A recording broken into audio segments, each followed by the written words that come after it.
So next we start with the fundamental concepts in the organic reaction mechanism. तो basic isomerism का हमने सारा concept पढ़ लिया, ठीक है। तो अब हम बात करेंगे कि जब भी कोई ऑर्गेनिक रिएक्शन होता है, मतलब कोई एक मॉलिक्यूल रिएक्टेंट का प्रोडक्ट में कन्वर्ट होता है, तो उसके बीच में क्या होता है, एक मैकेनिज्म होगा, ठीक है। उस मैकेनिज्म को समझने के लिए हमें कौन कौन से कॉन्सेप्ट चाहिए। बॉन्ड ब्रेकिंग का क्या मैकेनिज्म होता है, बीच में जो इंटरमीडिएट्स जनरेट होते हैं वो क्या होते हैं, वो कब स्टेबल होंगे कब अनस्टेबल होंगे, ठीक है। तो वो सारी चीजें, तो this is the core part of general organic chemistry, ठीक है। अब देखो, इसका आईआईटी के पर्सपेक्टिव से इंपॉर्टेंस बहुत ज्यादा है, क्योंकि जनरल ऑर्गेनिक केमिस्ट्री के ऊपर बेस्ड क्वेश्चन बहुत ज्यादा पूछे जाते हैं, ठीक है। तो अगर हम किसी रिएक्शन को डिस्कस करते हैं, तो किसी भी रिएक्शन में हमारे पास एक रिएक्टेंट मॉलिक्यूल होता है। रिएक्टेंट को हम बोलते हैं सबस्ट्रेट, ओके। तो ऑर्गेनिक में रिएक्टेंट की जगह हम ज्यादातर वर्ड यूज करेंगे सबस्ट्रेट। सबस्ट्रेट पे कोई रिएजेंट अटैक करेगा, अटैक करने के बाद हो सकता है कोई इंटरमीडिएट बने या ना बने, ठीक है। जरूरी नहीं है कि इंटरमीडिएट बने, पर कभी कभी क्या होता है, जैसे ए आपका रिएक्टेंट था, ए कन्वर्ट हुआ पहले बी में और फिर बी फाइनली कन्वर्ट हुआ सी में। तो A is the reactant, C is the product, B क्या है, बी इंटरमीडिएट है। तो रिएक्टेंट और प्रोडक्ट के बीच में जो बनता है और फिर इमीडिएटली कंज्यूम हो जाता है, दैट इज कॉल्ड इंटरमीडिएट, ठीक है। तो ये बड़ा स्टेबल नहीं होता, ये रिलेटिवली अनस्टेबल होता है, ठीक है, और लेस स्टेबल। तो जैसे ये बनता है काफी अनस्टेबल होता है, रिएक्टिव होता है, एकदम से कंज्यूम होके फाइनली ये प्रोडक्ट में कन्वर्ट हो जाता है। तो this is the sequence of a reaction, कि रिएक्टेंट किस तरह प्रोडक्ट में कन्वर्ट होते हैं। अब रिएक्शन मैकेनिज्म क्या होता है, मैकेनिज्म एक तरह का स्टोरी है जो ऑर्गेनिक केमिस्ट एक लॉजिक के अकॉर्डिंग डिसाइड करते हैं। जैसे कि मान लो आपने कोई रिएक्टेंट ए लिया, वो फाइनली सी में कन्वर्ट हो रहा है। अब यहां पर किस इलेक्ट्रॉन को कहां पर शिफ्ट करना है, ए के मॉलिक्यूल के अंदर किसने अटैक किया, कहां किया, इलेक्ट्रॉन कैसे शिफ्ट हुए, ये किसी ने जाके अंदर मॉलिक्यूल्स में देखा तो नहीं था, ठीक है। कोई देख भी नहीं सकता कि क्या रियलिटी में इलेक्ट्रॉन इस तरह से शिफ्ट कर रहे हैं कि नहीं कर रहे।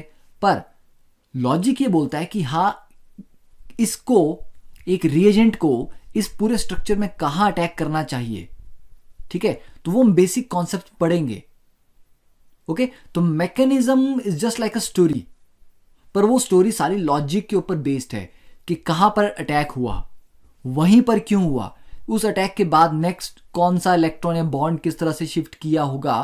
तो ये logic by logic, step by step हम एक मैकेनिज्म डिजाइन करते हैं या उसके लिए प्रपोज करते हैं। तो सेम रिएक्शन के लिए कभी कभी एक से ज्यादा मैकेनिज्म भी प्रपोज किए जाते हैं।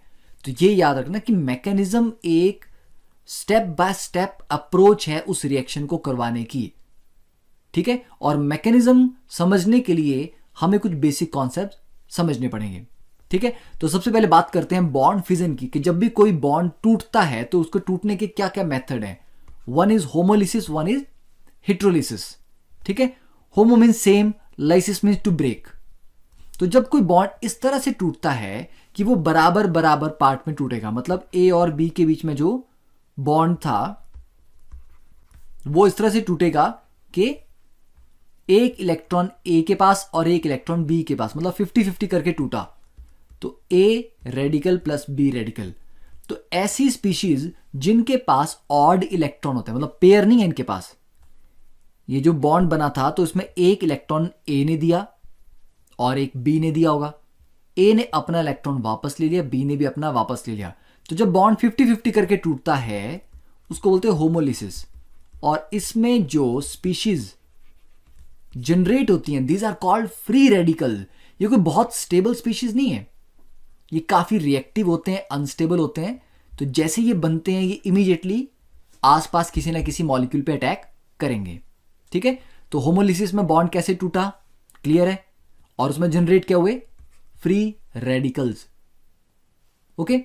हेट्रोलिसिस में क्या होता है, बॉन्ड इस तरह से टूटता है, हेट्रो मींस डिफरेंट, लाइसेंस में ब्रेक, तो बॉन्ड में क्या होता है, जो मोर इलेक्ट्रोनेगेटिव होगा वो पूरा का पूरा बॉन्ड के इलेक्ट्रॉन ले लेगा।